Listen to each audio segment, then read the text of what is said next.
친구는 회계사인데 장소 무관. 이 친구도 좋습니다. 데이비드가 탐색할 때마다 카드 한 장을 추가 확인 가능돼 있거든요. 그러니까 얘는 어딜 가든 좀 능력치가 이제 중간인 캐릭터인데, 회계사가 탐색을 할 때, 아이템을 탐색할 때 한 장을, 카드 한 장을 추가로 하게, 보통은 한 번에 한 장만 하게 했는데 얘는 장소가 무관인 대신에 두 장을 확인할 수 있다. 또 추가 획득 가능이 없어가지고 조금 아쉽습니다. 하지만 장소 무관이기 때문에 능력이 거기까지 주면 사기겠죠. 다음 카드는 건설 노동자인데, 이 친구는 공격 같은 것도 좋은데, 장소 무관, 라운드마다 행동 주사위 소비 없이 애슐리 건설 노동자가 있는 장소에 바리케이트 한 개 설치 가능. 그러니까 얘는 주사위를, 보통 쓸모없는 주사위를 바리케이트, 지뢰라고 그러죠. 지뢰로 설치하는데, 얘 같은 경우에는 그냥 그 능력 자체가 지뢰를 하나 설치할 수 있어요. 그러니까 좀비 입장에서는 이 건설 노동자를 죽이기가 힘듭니다. 화학자네요. 피난기지. 이 친구는 피난기지 있어야 돼요. 플러스 1, 그러니까 1짜리 주사위를 써서 라운드마다 한 번 에드워드 화학자가 공격할 때 약카드 한 장을 사용한다면 좀비를 한 구대씩 3구를 처치 가능. 이때 위험 노출 주사위에 안 굴리며 해당 약카드의 원래 효과는 사용되지 않는다. 자, 이게 뭔 소리냐면, 이 친구는 좀비를 죽일 때 위험 노출 주사위를 안 굴릴 수가 있어요. 근데 재료를 2개를 써야 됩니다. 하나는 플러스 1 주사위랑 약카드 이렇게 2개를 써야지 좀비를 3구를 한 번에 죽일 수 있습니다. 자, 학생인데, 자, 피난기지 제외, 피난기지가 아닌 6개의 장소가 있어요. 경찰서, 병원, 마트, 주유소, 도서관, 또 한 군데가 어딘지 모르겠는데, 요런 외곽 지역에 이 학생이 피난기지가 아닌 장소에 있을 때, 예를 들어서 뭐 경찰서에 있다고 할게요. 경찰서에 있을 때 같은 장소에 있는 다른 생존자들의 특수 능력을 모두 지니고 있다고 간주하는 겁니다. 예, 우리 뭐 엑스맨에 보면 남의 능력을 카피하는 능력이 있는 친구가 있잖아요. 이 학생이 그런 역할을 옆에서 보고 배워서 한다라는 개념으로 보시면 되겠습니다. 이 카드 같은 경우에 좀 독특한 카드예요. 라운드마다 피난기지에서만 능력을 쓸 수 있고, 라운드마다 한 번 다른 플레이어 한 명 손에 든 카드 한 장 중 한 장을 무작위로 획득 가능. 그러니까 예를 들어서 피난기지에 있다면 피난기지에 같이 있는 다른 캐릭터의 그 손에 있는 카드 한 장을 해적이 그냥 뺏어올 수가 있는 거예요. 근데 조심하셔야 될 게 뭐냐면, 자 보세요. 여기 보면 요런 마크가 있죠. 자 보시면 요런 마크가 있죠. 요런 마크가 있으면은 요거는 협력 모드에서 쓰지 않아요. 협력 모드에서 쓰지 않는다는 얘기는 뭐냐면, 이제 배신자가 있는 게임에서만 쓴다는 얘기입니다. 자, 학생을 다시 데리고 와 볼게요. 학생을 다시 데리고 와 보면은 여기에는 해적에는 있는데 학생에는 이 마크가 없죠.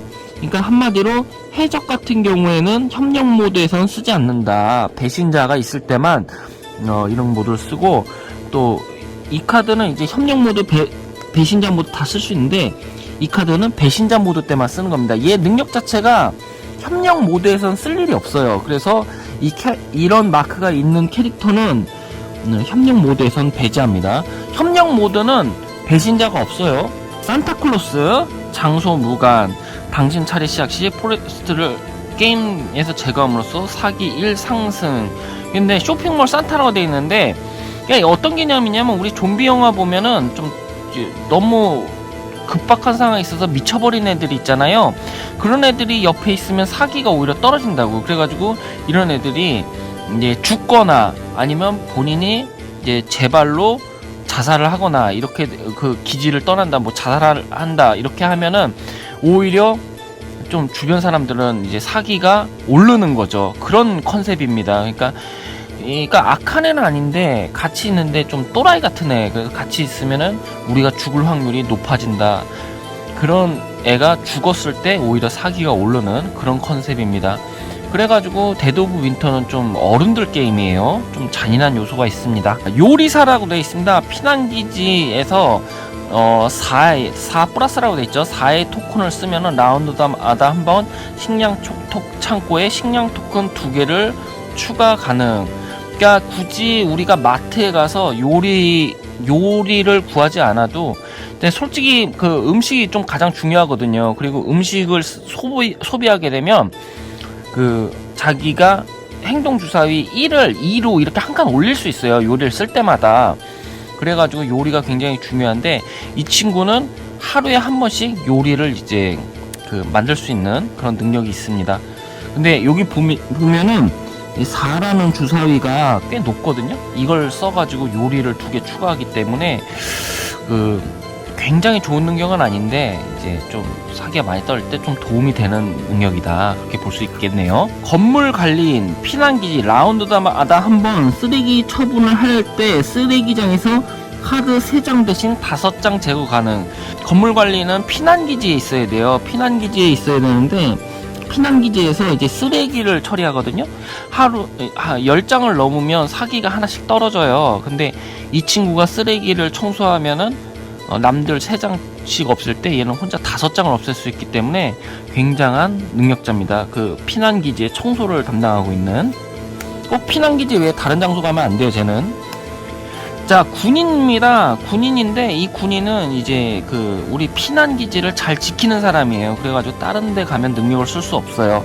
피난기지에서 5회 주사를 쓰면 라운드마다 한번 피난기지에서 좀비 2구를 처치 가능한데 위험 노출 주사위를 안 굴려요. 한마디로 우리 스타크래프트 벙커 안에 있는 어떤 마린처럼 얘네들은 얘는 피난기지에 있으면 5라는 좀 높은 주사위를 쓰지만 이제 좀비 2구를 처치하고 위험 노출 주사위도 안 굴리는 피난기지에 박아놔야 되는 애죠. 다음 카드는 교장입니다. 저는 이 교장이 이제 교사보다는 좀 더 좋다고 생각하는데, 당연히 교장은 이제 학교로 가야 됩니다. 학교로 가야 되는데 라운드마다 한번 아서가 학교를 탐색할 때, 교장이 학교를 탐색할 때 카드 한 장을 추가 확인 및 추가 획득 가능이라고 돼 있거든요.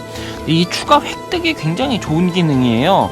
그래서 이 교장 같은 경우엔 학교를 보냈을 경우 학교에 있는 아이템을 쫙 빨아올 수 있는 좋은 캐릭터입니다. 교사보다 나은 것 같아요. 다음 카드는 어머니입니다. 어머니는 피난기지 1라운드마다 한번 피난기지에 노약 토큰이 있을 경우 피난기지에서 좀비 2구 처치 가능. 이때 위험 노출 주사위 안 굴림.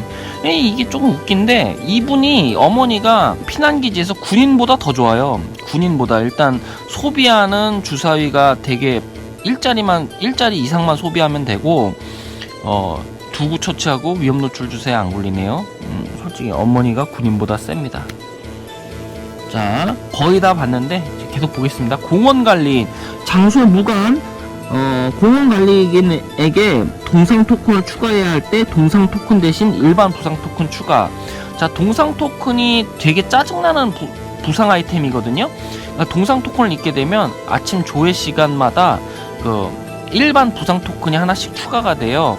그래서 얘는 맨 처음에 동상을 입을 때 능력을 발휘하면 애초에 동상 토큰이라는 짜증나는 거를 받지 않고 그냥 일반 부상만 받는다.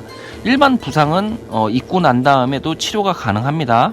부상이 더 심한 부상, 약한 부상이 있는데 더 심한 부상 대신 약한 부상을 받을 수 있는 장소 무관인 공원관리인, 한마디로 체력이 좋은 그런 캐릭터가 되겠네요. 자, 다음은 헬스 트레이너인데 장소 무관, 이것도 또 어떻게 몸빵 캐릭터가 나왔습니다. 예, 이 캐릭터도 부상 토큰 3개가 있으면 죽는데 4개가 있어야 사망을 한다는 몸빵 캐릭터가 됐습니다. 아까 공원관리인이랑 비슷하네요. 자, 다음 캐릭터는 변호사입니다. 라운드마다 한번 플레이어 한 명의 손에 든 카드 한 장을 무작위로 확인이 가능하다 돼 있는데, 여기 보시면 아까 해적이랑 같은 마크가 있죠? 그래서 이 캐릭터는 협력 모드에선 쓰지 않습니다. 이 카드, 그러니까 변호사랑 해적 이 2명이 협력 모드에서 안 쓰는데, 배신자가 있을 때 변호사와 해적이 조금 그 배신자를 색출하기가 편한 캐릭터예요. 그래가지고 얘 2명, 변호사와 해적의 능력은 협력 모드에서는 아예 이 카드를 쓰지 않아요. 만약에 받았는데 이 카드면 다른 캐릭터로 교환해주게 되겠습니다. 마지막 카드입니다. 시장. 시장은 이제 이름은 거창한데 그렇게 좋은 캐릭터는 아닌데, 자, 장소 무관. 라운드마다 한번 당신의 미사용 행동 주사위 1개의 결과값을 1 높일 수 있음. 일단 장소 무관인 건 좋은데 당신의 미사용 행동 주사위 1개의 결과값을 1 높인다는 거는 뭐 어떻게 보면 뭐 그렇게 나쁜 능력은 아닌데, 아까 기억나시나요? 그 정신과 의사, 정신과 아무튼 그분의 능력보다는 이 사람이 딸려요. 근데 정신과 사람은 요 공격력이 6일에서 최악이었거든요. 이 시장은 비슷하긴 한데 이 능력은 정신과 의사보다 떨어지지만 공격력이 정신과 의사보다 좀 좋다.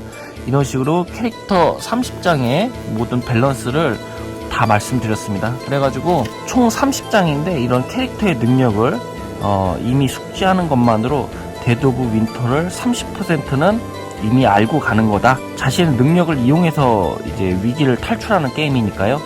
도움이 되셨길 바랍니다. 마칠게요.